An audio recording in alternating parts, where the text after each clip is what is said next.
നിങ്ങളുടെ favourite shows ഇനി ഒരിക്കലും മിസ്സാവില്ല. ഇപ്പോൾ C5 കാണും നിങ്ങളുടെ ഫേവറേറ്റ് ഷോ തികച്ചും സൗജന്യമായി. ഞാൻ ഒരിക്കലും ചെയ്യാൻ പാടില്ലാത്ത കാര്യം ചെയ്തേന്ന് എനിക്ക് നല്ല ബോധ്യമുണ്ട്. പക്ഷേ അന്നേരത്തെ ബുദ്ധിമോശത്തിന് അങ്ങനെയൊക്കെ ചെയ്തു പോയി. സച്ചേട്ടന് എന്നോട് ക്ഷമിക്കേണ്ടത്. അല്ല, ഞാൻ തന്റെ മുന്നിൽ വളരെ ചെറുതായി പോയില്ലേ? തന്നെ പോലെ ഉയർന്നു ചിന്തിക്കാൻ എനിക്ക് കഴിയാതെ പോയി. അത്രമാത്രം ഞാൻ തന്നെ വഴക്ക് പറഞ്ഞിട്ട് പോലും ഒരക്ഷരം തനിക്ക് തിരിച്ചു പറയാൻ തോന്നിയില്ലല്ലോ. ഞാൻ എന്താ സച്ചേട്ടനെ തിരിച്ചു പറയേണ്ടത്? സച്ചേട്ടൻ ഒരാൾക്ക് കൊടുക്കാൻ പവിത്രമായി വാങ്ങി വെച്ചിരുന്ന സാധനങ്ങൾ ഒരു വാക്ക് പോലും ചോദിക്കാതെ ഞാനെടുത്ത് ഉപയോഗിച്ച വേറെ ആരെങ്കിലും ആയിരുന്നെങ്കിൽ എന്റെ മുഖത്തടിക്കില്ലായിരുന്നോ? സച്ചേട്ടൻ അത്രയൊന്നും ചെയ്തില്ലല്ലോ. ഞാൻ ആ മുറി കയറിയതേ തെറ്റാ. അതും പോരാഞ്ഞ് എല്ലാം അരിച്ചു പെറുക്കി നോക്കുകയും ചെയ്തു. അപ്പോ സച്ചേട്ടന്റെ വഴക്കിന് ഞാൻ അർഹയാ.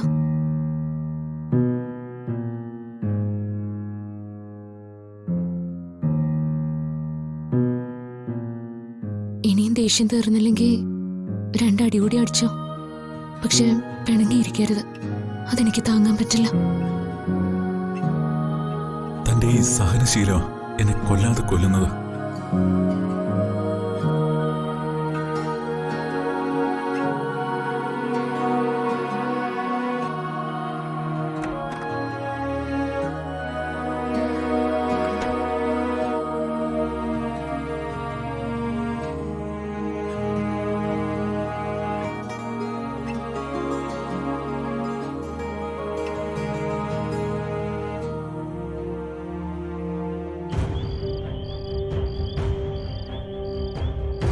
അച്ഛനിതുവരെ ഉറങ്ങിയില്ലേ?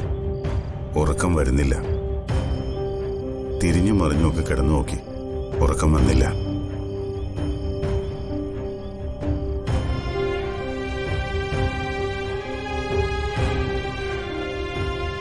അച്ഛൻ മരുന്നൊക്കെ കഴിച്ചില്ലേ? കഴിച്ചു. മരുന്നുകൾ മാത്രം പോരാ സച്ചി. നന്നായി ഉറങ്ങുന്നതിന് മനസ്സും ശരീരവും ഒരുപോലെ പ്രവർത്തിക്കണം. മരുന്നുകൊണ്ട് ശരീരത്തെ ചിലപ്പോൾ നിയന്ത്രിക്കാൻ കഴിഞ്ഞെന്ന് വരും, പക്ഷേ മനസ്സിനത് പോരാ. മനസ്സ് എന്തെങ്കിലും കാര്യം കൊണ്ട് അലോസരപ്പെട്ടിട്ടുണ്ടെങ്കിൽ പിന്നെ ഉറങ്ങാൻ കഴിയില്ല. അത് മനസ്സിനകത്ത് കിടന്ന് വല്ലാതെ ശല്യപ്പെടുത്തും. ഇപ്പൊ എന്താ അച്ഛൻ ഉറങ്ങാൻ സമ്മതിക്കാതെ ശല്യപ്പെടുത്തുന്നത്? അർച്ചനെക്കുറിച്ചുള്ള ചിന്തയാ അച്ഛനെ അലട്ടുന്നത്. എന്താവുന്നല്ലേ നിന്റെ നോട്ടത്തിന്റെ അർത്ഥം? ജീവിത അനുഭവം കൊണ്ടും ധാരാളം മനുഷ്യരുമായി ഇടപഴകിയതുകൊണ്ടും അവരുടെ സ്വഭാവത്തിലെ മാറ്റം എനിക്ക് വളരെ പെട്ടെന്ന് മനസ്സിലാവും സച്ചി. മുഖം മനസ്സിന്റെ കണ്ണാടിയാണെന്ന് പറയുന്നത് വെറുതെയല്ല, അക്ഷരാർത്ഥത്തിൽ അത് സത്യമാ. ഉള്ളിലുള്ള എല്ലാ വികാരങ്ങളും മുഖത്ത് തെളിഞ്ഞു വരും, പ്രത്യേകിച്ച് കണ്ണുകളിൽ. കുഞ്ഞുങ്ങൾ ചിരിക്കുമ്പോഴും കരയുമ്പോഴും ശ്രദ്ധിച്ചിട്ടുണ്ടോ അവരുടെ കണ്ണുകളിലെ തിളക്കവും നിരാശയും? അവരുടെ ഉള്ളിൽ കള്ളത്തരങ്ങളില്ല, അത് മുഖത്ത് തെളിഞ്ഞു നിൽക്കും. നമ്മൾ വളർന്നു വലുതാവുമ്പോൾ മനസ്സിനെ മറയ്ക്കാൻ നാട്യം പഠിക്കും. അച്ഛനെന്താ പറഞ്ഞു വരുന്നേ? അർച്ചന ഇപ്പോ അത്തരം നാട്യങ്ങളിലൂടെയാണ് ഇവിടെ ജീവിക്കുന്നതെന്ന് എനിക്ക് തോന്നുന്നു. കാരണം അറിയില്ല, അത് നിന്നോടൊന്ന് ചോദിക്കാൻ വേണ്ടി വന്നേ ഉള്ളൂ. അങ്ങനെ ചോദിക്കാൻ പാടുണ്ടോ എന്ന് എനിക്കറിയില്ല. അങ്ങനൊന്നുമില്ല അച്ഛാ, ഞങ്ങൾ തമ്മിൽ എന്ത് പ്രശ്നം ഉണ്ടാവാനാ? നിങ്ങൾ തമ്മിൽ എന്തെങ്കിലും പ്രശ്നമുണ്ടെന്നല്ല ഞാൻ പറഞ്ഞത്. അർച്ചനയ്ക്ക് എന്തെങ്കിലും വിഷമമുണ്ടോന്നാ. അങ്ങനെ ഉണ്ടെങ്കിൽ അത് നീ അറിഞ്ഞിരിക്കണമല്ലോ. ദിവസങ്ങൾ ചെല്ലുന്തോറും അവളുടെ മുഖത്തെ പ്രസന്നത കുറഞ്ഞു വരികയും എല്ലാവരുടെ മുന്നിലും സന്തോഷവതിയാണെന്ന് അവൾ ബോധപൂർവ്വം അഭിനയിക്കുകയും ചെയ്യുന്ന പോലെയായി എനിക്ക് തോന്നുന്നത്. എന്നോട് ഇതുവരെ അങ്ങനൊന്നും പറഞ്ഞിട്ടില്ല. അച്ഛൻ പറയുന്ന പോലെ അവൾ അഭിനയിക്കുകയാണെന്ന് എനിക്ക് തോന്നിയിട്ടുമില്ല. അത് നല്ലൊരു അഭിനേതാവിന്റെ കഴിവാണ് മോനെ. ഉള്ളിൽ എന്തെങ്കിലും സങ്കടം ഉണ്ടെങ്കിൽ പോലും അത് മറച്ചു വെച്ചുകൊണ്ട് അഭിനയിച്ച് ഫലിപ്പിക്കാൻ കഴിയുക എന്നത്.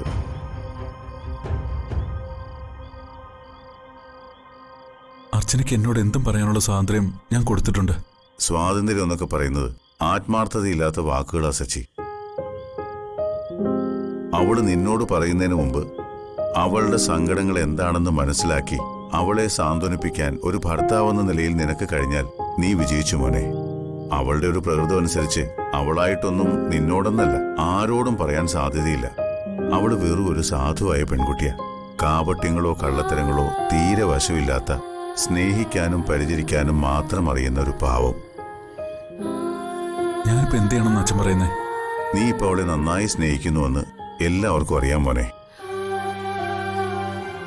നീ പ്രത്യേകിച്ചൊന്നും ചെയ്യണ്ട. കുറച്ചുകൂടി അവളോട് തുറന്ന് ഇടപഴകിയാൽ മതി. തുറന്ന് സംസാരിക്കണം, നല്ല രീതിയിൽ പെരുമാറണം. അവളുടെ ഇഷ്ടങ്ങൾക്കും ആഗ്രഹങ്ങൾക്കും പരിഗണനയും പ്രാധാന്യവും കൊടുക്കണം. അത്രയൊക്കെ സ്നേഹമുള്ളൊരു ഭർത്താവെന്ന നിലയിൽ നീ ചെയ്യേണ്ടതുള്ളൂ.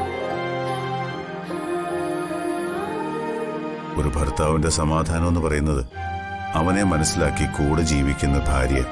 ആ അർത്ഥത്തിൽ നീ മഹാഭാഗ്യവാനാ. തിരിച്ചു നീയും അവൾക്കൊരു വലിയ തണൽമരമായി നിന്നാ മാത്രം മതി. ഒരു വാക്കുകൊണ്ട് പോലും ശബ്ദമുയർത്തി അധിക്ഷേപിക്കാതിരുന്നാ മതി.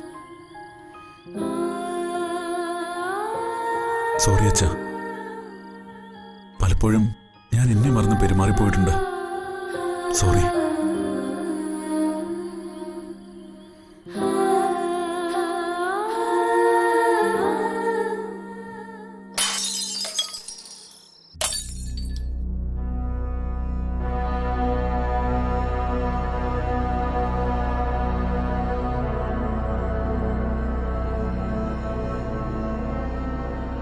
ഞാൻ പിന്നെയും പിന്നെയും തന്റെ മുന്നിൽ തോൽക്കുക അർച്ചന. തന്നെ മനസ്സിലാക്കാൻ ഞാൻ ഇനിയും എത്രയോ ജന്മം പിറക്കേണ്ടിയിരിക്കുന്നുവെന്ന് തോന്നുന്നു. തോന്നിപ്പോവോ? മാപ്പ്.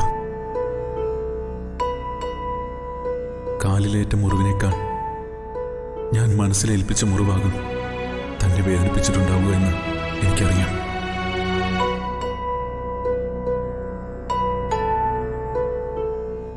ഉണർന്നിരിക്കുമ്പോ തന്റെ കണ്ണിൽ നോക്കി ക്ഷമ ചോദിക്കാൻ മാത്രമുള്ള ധൈര്യം എനിക്കില്ല. അത്രയും തന്നെ ഞാൻ വേദനിപ്പിച്ചു. കാര്യങ്ങൾ അറിയാതെ, അന്വേഷിക്കാതെ, അന്നേരം വന്ന കോപത്തിൽ പറയാൻ പാടില്ലാത്തതൊക്കെ പറഞ്ഞുപോയി. സോറി. സോറി.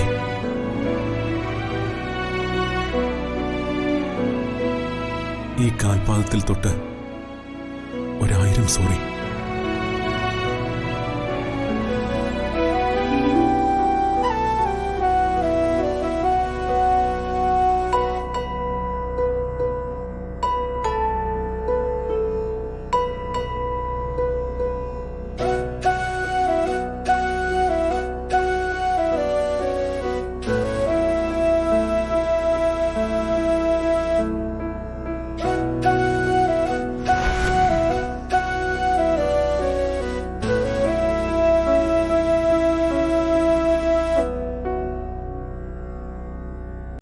ഡൗൺലോഡ് ചെയ്യൂ C5 ആപ്പ്. കാണൂ എല്ലാ എപ്പിസോഡുകളും സൗജന്യമായി.